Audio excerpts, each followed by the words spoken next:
KGF సినిమాలతో pan India box ఆఫీస్ను Sheikh చేసిన Kannada star hero Yash తన నెక్స్ట్ సినిమా ఎలా ఉండబోతుందనే ఆసక్తి అందరిలోనూ ఉంది.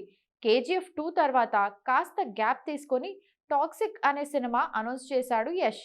గీతూ మోహన్ దాస్ దర్శకత్వంలో ఈ సినిమా తెరకెక్కుతోంది. A fairy tale for grown ups అనే ట్యాగ్ లైన్తో ఈ సినిమా రూపొందుతోంది. ఇక ఈ సినిమాలో కూడా యష్ పవర్ఫుల్ రోల్ చేస్తున్నట్టుగా ఇప్పటికే ఫస్ట్ లుక్ పోస్టర్తో చెప్పేశారు మేకర్స్.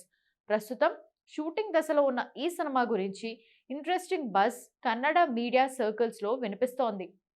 పాన్ ఇండియా లాంగ్వేజెస్తో పాటు ఇంగ్లీష్లో కూడా ఒకేసారి షూట్ చేస్తున్నారట.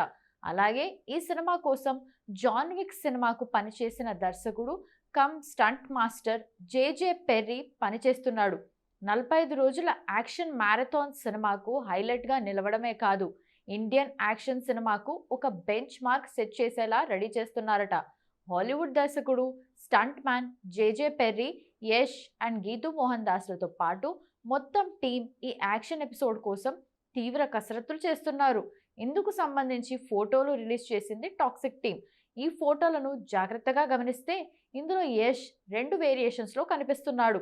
అటు హీరోతో పాటు ఇటు విలన్గా కూడా నటిస్తున్నాడేమో అని సందేహం కలుగుతోంది.